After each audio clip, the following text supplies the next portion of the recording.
पूजनीय संत समाज, प्रिय सज्जनों और देवियों,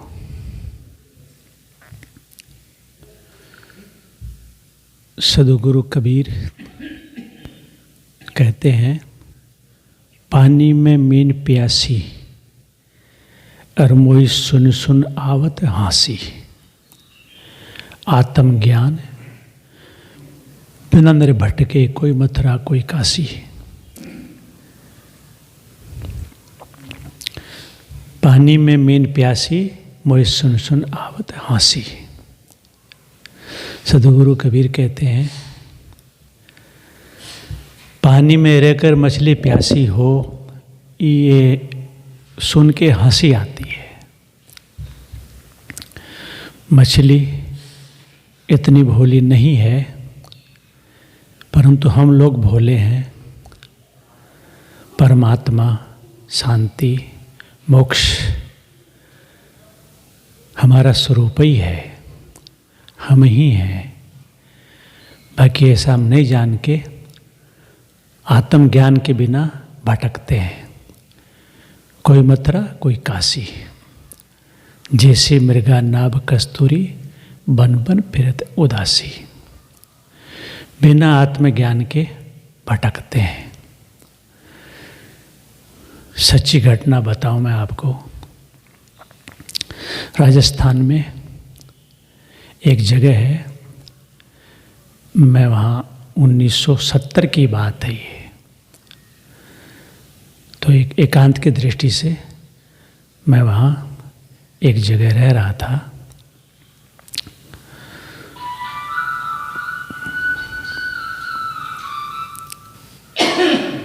तो एक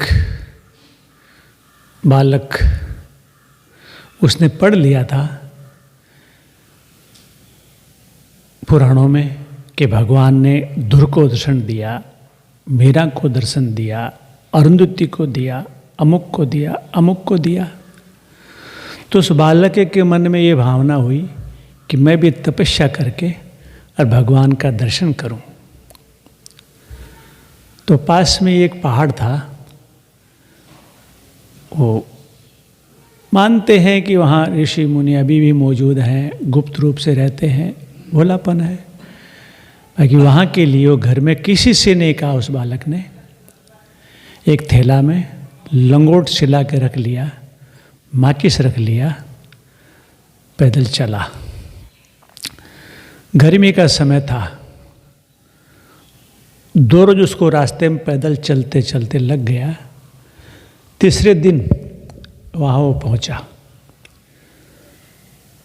तो उस समय पूरे गांव में पानी के लिए एक ही कुआं था।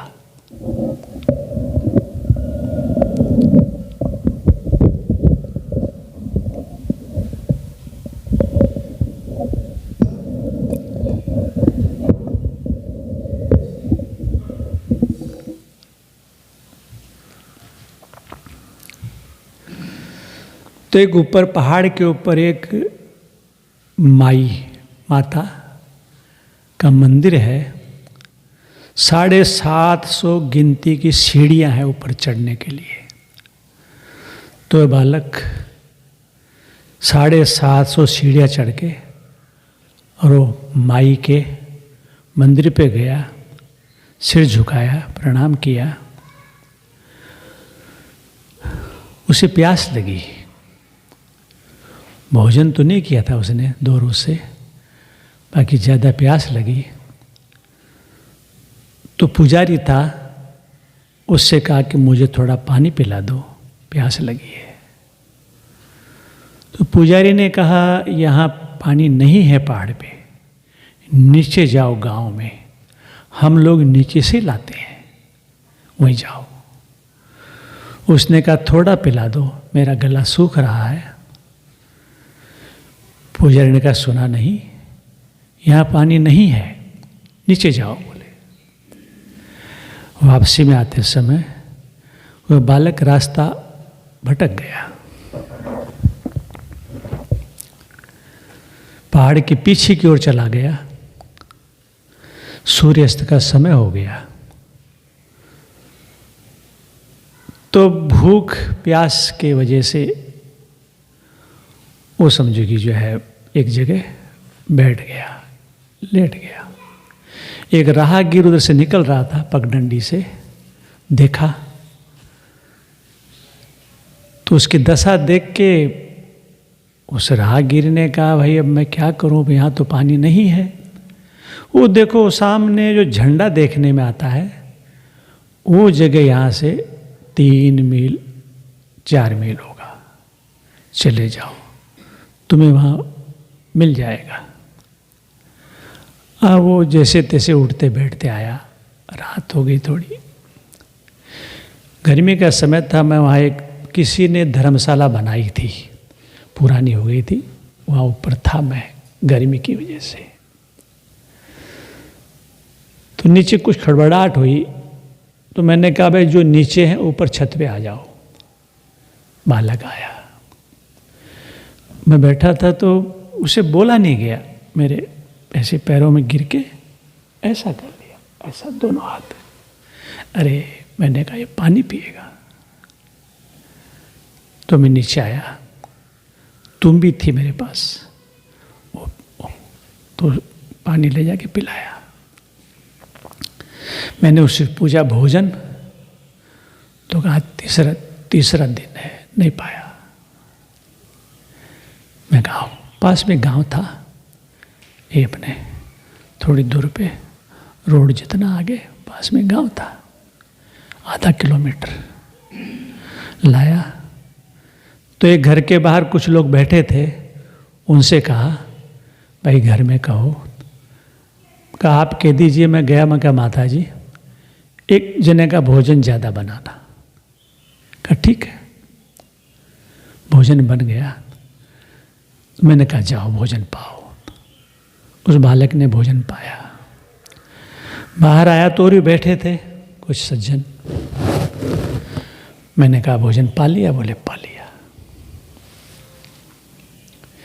मैंने कहा देखो, जो बात प्रत्यक्ष होती है उसे विशेष कोई प्रमाण की आवश्यकता नहीं होती है। जिससे माई के द्वार पे बाहर ऊपर पहाड़ पे तुम 750 सीढ़ियाँ चढ़ के गए, तुमने उस माई को सिर झुकाया, प्रणाम किया, और मांगने से तुम्हें वहाँ पानी भी नहीं मिला उस माई के द्वार पे। और मैंने कहा तुम ये गांव में घर की माई के पास में आए, तुम्हें जल भोजन मिला, संतोष हुआ। मैंने कहा बताओ, वह पहाड़ की माई बड़ी कि ये घर की माई बड़ी? कौन सी माई बड़ी है? थोड़ा ठहर के बोला, ये घर की माई बड़ी है बोले। तो मैंने कहा तुम्हारी माँ है कि नहीं? कहा माँ तो है। मैंने कहा जाओ भटको मत, माँ की सेवा करो। उसने कहा नहीं अब मैं नहीं जाऊंगा, मैं यहीं रहूंगा, आपके पास ही रहूंगा, जैसा आप कहेंगे वैसा ही करूंगा। मैंने कहा भैया मैं खुद भिक्षा करके भोजन पाता हूँ और मैं तुम्हारा भार नहीं ले पाऊंगा, चले जाओ। चला गया वहाँ से।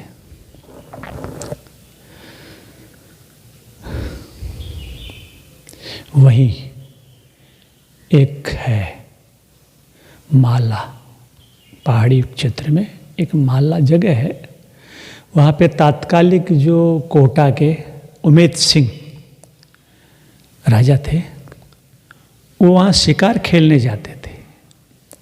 तो उन्होंने एक जगह बना ली, तालाब के किनारे एक मोर्चा बना लिया था, कुछ एक कमरा सा बना लिया, उसमें ऊपर नीचे इधर उधर छेद कर लिए थे, जिसमें बैठ के कोई भी पानी पीने आता था तालाब में, कोई जानवर कोई भी, उसमें से बैठ के गोली मार के शिकार कर लेते थे। तो अब वह जगह भी, शिकार भी खत्म हो गए और शिकारी भी खत्म हो गए। शिकारी थे वो भी मर गए, अब नहीं है, जंगल उजड़ गया, बस्ती हो गई, जमीन कर लिया। बाकी वो जगह बनी है तालाब के किनारे।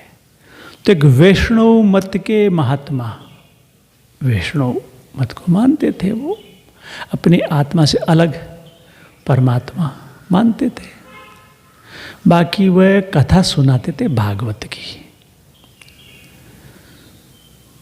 तो कथा में उनके इतनी रोचकता होती थी कि श्रोता प्रसन्न हो जाते थे। अन्न नहीं खाते थे, वो अन्न नहीं खाते थे, दूध है, फल है, मावा ये लेते थे। तो कथा में, भागवती कथा में प्रसंग आया भक्त प्रहलाद का कि भगवान ने स्तंभ फोड़ के और भक्त प्रहलाद को दर्शन दिया।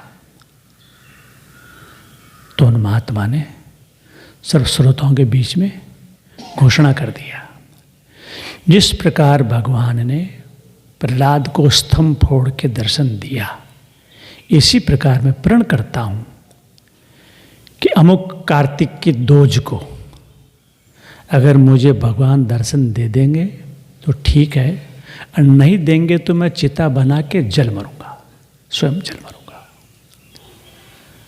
अब वो धीरे धीरे तिथि आने लगी। जंगल था, महात्मा जंगल से लकड़ियाँ ला ला के को ढेर लगा दिया लकड़ियों का। और एक दिन पहले सबको श्रोताओं से कह दिया, सुनो भाई, कल जिसको भी कथा सुनना हो वह दोपहर से पहले यहाँ आ जाएगा, दोपहर के बाद कोई नहीं रहेगा यहाँ। तो जिसको जाना था गए, और अधिक भीड़ हुई तो भाई महात्मा ने प्रण किया है। उन्होंने कथा सुना दिया। सब श्रोताओं से कहा जाओ, चले जाओ सब जने, और सब चले गए। दो भक्त उनके जो निकट थे, एक भक्त था उनके भैंसे थी, दूध निकाल के बेचता था वो, तो वो महात्मा के लिए मावा बना के लाता था, दूध मावा लाता था। और एक भक्त वही गांव का ही जो मावा लाता था, श्रवण कुमार उसका नाम था, गुर्जर। उधर जो होते हैं जाति होती है गुर्जर, गोचर भी कह देते हैं गुर्जर, वो। और एक वही रामगढ़ के प्रहलाद ब्राह्मण, वो दो ठहर गए। तो उनसे भी कहा महात्मा ने जाओ, तुम लोग भी चले जाओ। कहा महाराज चले जाएंगे, चले जाएंगे, ठहर गए। महात्मा अपनी दैनिक क्रिया से निवृत्त होके वो लकड़ियों का जो ढेर था वहाँ खड़े हो गए और आवाज़ देते हैं, यदि कहीं भगवान है तो मुझे दर्शन दे दो, नहीं तो मैं चिता बना के जल मरूंगा। वो दोनों भक्त हाथ जोड़ते हैं, महाराज महाराज आप रोजाना हमें कथा में सुनाते हैं आत्मा ही परमात्मा है, यही समझिए ईश्वर है, भगवान है, रोजाना सुनाते हो, तो आपकी आत्मा तो परमात्मा है, फिर किसके दर्शन चाहते हैं? बोले चुप रहो। बोले जब सबको दर्शन दिया है होगा तो मुझे भी देगा। चुप हो गए। दूसरी आवाज दी थोड़ा तेज, यदि कहे भगवान हो तो दर्शन दे दो, नहीं तो मैं चिता बना के जल भरूंगा। कुछ नहीं, उन्हीं की आवाज गूंजी। ध्वनि की प्रतिध्वनि होती है, कुछ एरिया होता है, यहाँ की बात कहता हूँ मैं, ये जो प्रवचन होता है माइक लगा है, इसकी आवाज़ इतनी गूंजती है कि ऊपर ठीक से सुनाई नहीं देता है, नहीं देता है ना, क्योंकि चारों तरफ ऐसा है कि उसकी प्रतिध्वनि होती है। हाँ? तो आवाज़ गूंजी, बाकी कुछ नहीं। लकड़ियों में आग लगा दी।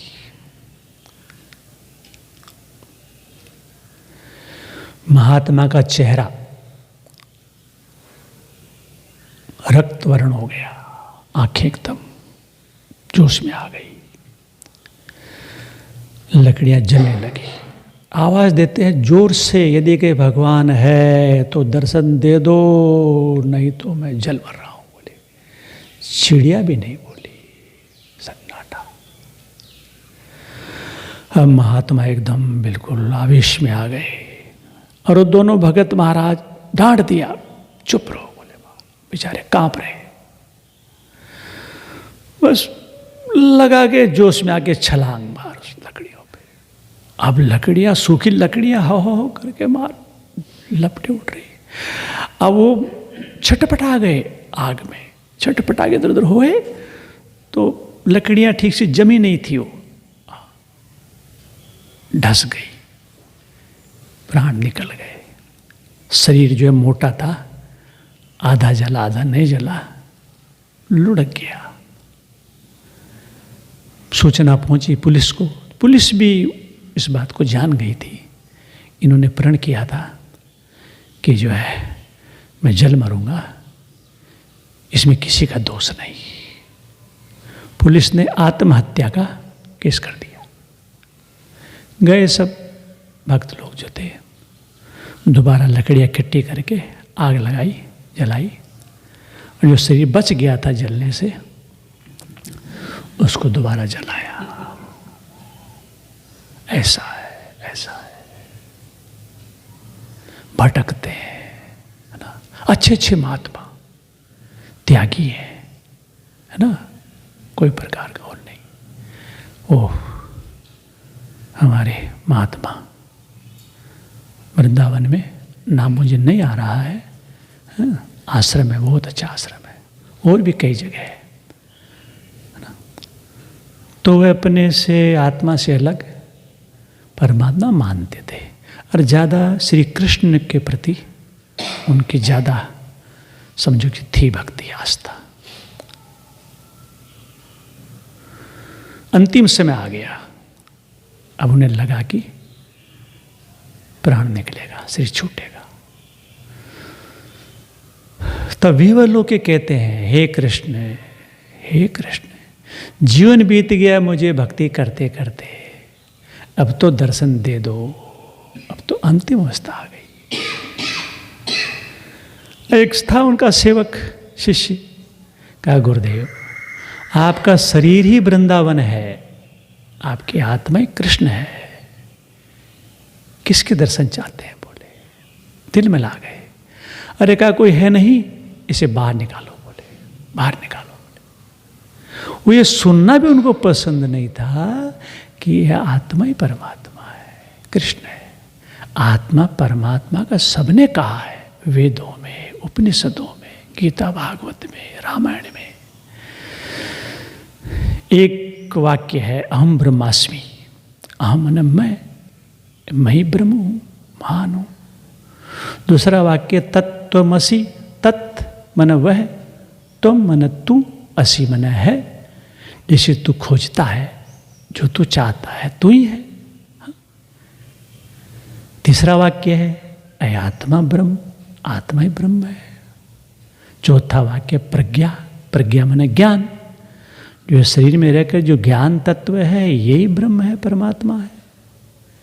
सदर विशाल देवी कहते हैं, जय को खोजत सोहो खुद ही, ये नहीं जाने पहे, ते ते भर में रहा सब दिस में, नहीं वह थिर भय। जिसे मैं खोजता हूँ सोहो खुद ही, वह मैं खुद ही हूँ, ये नहीं जान पाए और भटकते हैं। गीता में एक श्लोक में कहा, उपद्रष्टा, उपद्रष्टा च अनुमंता भर्ता भोक्ता महेश्वरा परमात्मेतिक चाप्युक्तो देहस्मिन् पुरुष पर है। इस शरीर में रहते हुए भी चेतन है आत्मा। उपदृष्टा, दृष्टा माने देखने वाला। क्या देखने वाला? आँख से रूप को, कान से शब्द को, जीभ से स्वाद को, नाक से गंध को, त्वचा से स्पर्श को और मन से संकल्पों को देखता है, दृष्टा है। उपदृष्टा अनुमंता, मति देने वाला। मति बुद्धि को सत्ता चेतन देता है। अगर ये सत्ता न दे, बुद्धि कुछ नहीं कर सकती। उपद्रष्टा, अनुमंता, भर्ता, भर्ता बने धारण करने वाला, नाना मत को, मजहब को, सिद्धांत को, मान्यता को ये चेतन ही मानता है, धारण करता है। भर्ता और भोगता, दुख सुख का भोगने वाला चेतन है। कर्म शरीर इंद्रिय से होते हैं, बाकी सत्ता चेतन की रहती है। कह देते हैं कि जो है मैं तो निर्विकार हूँ, कहते हैं मैं कुछ नहीं करता हूँ, जो कुछ इंद्रियां करती है। बात तो सही है। कोई किसी की हत्या करता है, पकड़ा जाता है, उसे पेश करते हैं न्यायालय में, तो ये कह के बरी नहीं हो सकता कि मैंने नहीं मारा, तलवार ने मारा, बंदूक ने मारा, ये कह के बरी नहीं हो सकता। यद्यपि बिना तलवार बंदूक के नहीं मार सकता था, बाकी तलवार बंदूक समझोगी जो है वो उसमें चेतना नहीं है। मारने वाला व्यक्ति वो चेतन है, सजा मारने वाले व्यक्ति को मिलती है, तलवार बंदूक को नहीं मिलती। ऐसे भोक्ता, भर्ता, भोक्ता और महेश्वर, महान ईश्वर, चेतन आत्मा, और किल ठोकते हैं परमात्मेति, परमात्मा, ये चेतन आत्मा ही है। रामायण में, राम आरण्य कांड में विराजमान थे। लक्ष्मण राम के पास गए और जाके प्रश्न किया, ईश्वर जीव भेद प्रभु सकल कहो समझाई, ताते होए चरण रति शोक मोह भ्रम जाई। हे प्रभु, ये ईश्वर में और जीव में क्या भेद है, ये मुझे समझा के कहिए, जिससे मेरा आपके चरणों में प्रेम बढ़े और शोक, शोकित होना, पीड़ित दुखी होना, शोक मोह और भ्रम का नाश हो। क्या भेद है ईश्वर में जीव में? तब राम कहते हैं, थोड़े में सब कहों बुझाई, सुनहु तात मति मन चित लाई। हे भैया, मैं तुम्हें थोड़े से मैं कहता हूँ, तुम बुद्धि चित्त लगा के सुनो। मैं और मोरी तोरी ते माया, ते वस की ना जीव निकाया। ये मैं मेरी तेरी जो ये मोह माया है, ये मोह माया ने ही इस जीव को वश में करके रखा है। तो माया कहाँ तक है? गो गोचर जह लगी मन जाई, अर सो सब माया ही जाने हो भाई। गो मने इंद्रियां, आँख नाक कान जीभ त्वचा इंद्रियां। गोचर, गोचर मने इंद्रियों के विषय, पंच विषय, शब्द स्पर्श रूप रस गंध, जिनको इंद्रियां चरती हैं। तो गो गोचर और किल ठोकते हैं, जह लगी मन जाई, और जहाँ तक मन जाता है, सोचता है, कल्पना करता है। राम कहते हैं सो सब माया ही जाने हो भाई, वो सब माया ही है बोले। तो माया प्रेरक आप कहे, जाने कहे सो जीव, के बंद दशा में जीव है और मोक्ष दशा में शिव। इतना अंतर है बस। जब तक ये कामना, इच्छा, आसक्ति, मोह, भ्रम में पड़ा है, तब तक समझो कि तुच्छ बना है। और जब ये कामना, इच्छा, आसक्ति, मोह को त्याग देगा, तब ये जीव शिव है, ये कल्याण रूप है। ऐसा है। इसलिए ये सदगुरु का जो पद, पानी में मीन प्यासी, अरमोई सुन सुन आवत हासी, आत्मज्ञान बिना भटके है हाजर, जाको ध्यान धरत विधि हरि हर, मुनिजन 688, असो तेरे घट माही बिराजे, परम पुरुष अविनाशी। है तो हाजर, प्रत्यक्ष में है, मैं ही तो हूँ। हाँ, उसको दूर बताते हैं। दूर की बात निराशाजनक है। अंतिम में हाँ, जहाँ को ध्यान है हाजर, सारी बातें हो गई। अब अधिक न कहते हुए, भटकना नहीं है, बस मैं ही हूँ। अब मैं के भी दो अर्थ है, एक नकली मैं और एक असली मैं। नकली में क्या है? मैं शरीर हूँ, नकली। शरीर मेरा है, नकली। शरीर का जो नाम रखा है, नकली। रूप जो दर्पण में देखते हैं बार बार नकली, और जो भी जुड़े हैं शरीर से नकली। ये नकली मैं जो है ये अहंकार कहलाता है, घमंड।